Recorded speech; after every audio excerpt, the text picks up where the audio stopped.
Hey guys, hey gals, can't forget about you.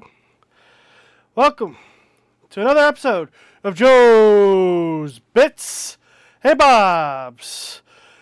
We got a couple articles that I think I'm set on talking to you about today. And, let's just get right in there and roll that intro.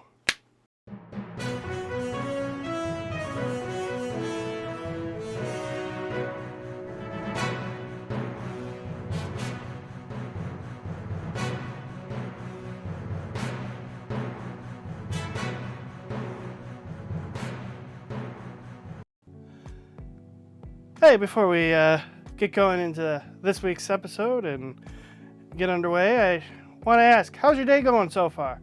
My day is going all right. Again, I'm inside filming bits and bobs. Weather outside's a little too cold and snowy and whatnot. But, it is what it is, especially this time of year. Also, the Buffalo Bills won. Yes! If you haven't heard on the previous episodes of the 30-day challenge of me talking to the camera, I said Joe Burrow gave us two wonderful gifts. That is nice. That's really nice. Sorry, Bengals fans, as well as, the Sabres. I spoke to that yesterday about the Sabres and how I think they need a new team, or they need a whole new team, yeah. But more importantly, I think they need a new owner, an owner that is actually willing to, get them to where they should be. Been out of the postseason 14 years, and they keep losing. What a surprise! It sounds like the New York Jets. Sorry, Jets fans. I know it's kind of like that's how you feel with your football team. You're like, argh! Always feel the same way with our hockey team. At least you got the Rangers and the Devils and the Islanders. Well, let's go ahead and get into the first article from Tom's Hardware. And it's about Japan. Apparently there's a Japanese city in Japan that voted to pass ordinance to limit cell phone usage on its citizens. So they basically want to allow citizens to have 2 hours per day on their phone limit. So in the city is Tokyo. I don't know how to pronounce it, but I'll leave the link in the description to this article so you can check it out and go over it yourself. So, and they say that doesn't seem like there's going to be any penalties or anything like that, which is I'm glad, because if you're forcing someone to be off their phones and devices, then that's kind of like a dictatorship in my opinion. But apparently it's because they want to eliminate some of the distractions modern society has with these devices. And let's face it, we all seen how distracting these devices can be, especially while driving or, family time. You're on your phone and someone in your family wants to get together. You can't really do that if someone's on the phone and they're like, oh, just a minute. And to me, that kind of ruins the relationship, if you know what I mean. So, yeah, they say it's basically the health benefits. So, yeah. And part of the health benefits is being with your family, being with your friends. Not just sitting there on your phone, like, whatnot. But I digress. Apparently also on the phones is lack of sleep. But I can also say the same thing with computers. Computers do the same thing. You're on the computer all the time. You lose track of time. You wanted to go to bed at a certain time, and all of a sudden it's 5 o'clock in the morning, and you're supposed to be up in like 2 hours. So I understand where they're coming from, but at the same point, if there is like penalties and stuff like that, I don't think they can legally do that. I'm not sure. I don't live in Japan, but I know here in the States you would not be able to do that. Even if it is passed by, even if it's passed by Congress or even president or even state and local ordinances. I don't think they can legally tell you cannot be on your phone.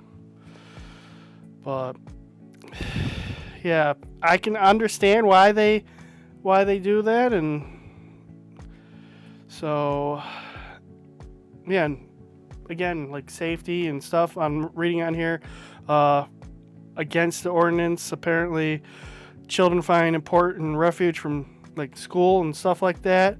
Again, I'll link this in the description below. I just picked it up and saw that it might have been interesting. So it's Mayor Toykia.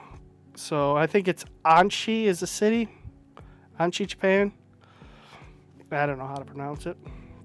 Well, yeah, that's the first article I wanted to go share with you. What do you think about it? Do you think it's good for the citizens? Do you think we should limit our uses on phones, computers, and whatnot? Spend more time with family? I mean, I think we should, but we shouldn't force people off these devices if they want to choose to be on their electronic computers. So that's my opinion. Obviously, I don't live in Japan. And if you do live in Japan, you understand what I'm saying, what do you think about this? Let me know down in the comment section down below. So let's go ahead and get on to the next article. Alrighty. Next article. I was kind of like I said, I was trying to find something, but nothing really. I didn't really find too much in the tech space. I mean, there is Crucial's running a sale right now for 32 gigabytes of DDR5. I mean, that's on Tom's Hardware too. Maybe I'll link that one in the description as well. I'm not going to go too in depth in that because DDR5 is so expensive that no one will be able to afford it right now. But the second article I have is about Nvida and the a $10,000 RTX Pro graphics card, specifically the 6000 graphics card. Apparently, a guy broke his graphics card. Well, I think it was in transport or something, and he sent it to Northridge Fix. Northridge Fix, I don't think he was able to fix the card, because otherwise he would have, and we would have seen it in this article. But yeah, let's see here. Yeah, it was a PCIe component that apparently snapped in half. So, and the customer admits that he damaged his board, but Nvidia, out of the kindness of their heart, is actually giving him a new graphics card, I guess. So, I guess that's a win for that guy. I mean, doesn't have to worry about spending another $10,000 on a graphics card. I mean, I can never picture myself spending $10,000 on a graphics card. I mean, I would love to have a $10,000 graphics card just to tinker with it. How about you? Would you like a $10,000 graphics card and tinker with it? Let me know down in the comment section down below. But yeah. So that, and apparently Nvidia has given the green light to ship some components to China, with the Trump administration allowing them to do so at a 25% fee. So yeah, there's that. I'll link that one down below. I'm not going to go too in depth. Like I said, I really didn't know what to cover and whatnot. So if you want to read these articles, again, I'll link them in the description below, or I'll pin the comment. Speaking of comments, the comment of the week. So there's this one guy who commented, said he liked the way my new logo looks, or the subscribe button looks. So I'm gonna go ahead and shout him out, and I'll paste him right here. Yeah, I like it too. Basically, what I did is I took a photo off the internet, I put it in DaVinci Resolve, and time stamped it, moved it over, shrunk it down, and then moved it down to the side. So that's how I did that. So Yeah. Alright. I think I've done. I think that's good for this week's episodes, guys and gals. Can't forget about you. Let me know down below, what do you want me to cover next weekend? Joe's Bits and Bobs. So, and if you do enjoy this video and the content that I create, and plus the, Benjamin Long Homestead, Tonawanda Historical Society, I want to get that done. If you do enjoy and you're not a subscriber, what are you doing? It's free and it helps us out tremendously. But if you do want to go one step further and become a channel member start at 99 cents per month.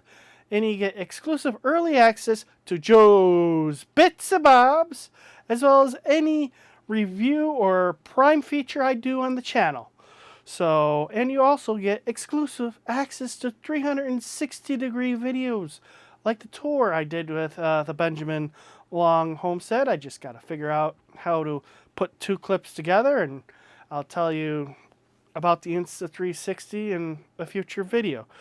But until next time, guys, we'll see you later. Have a good one, and peace.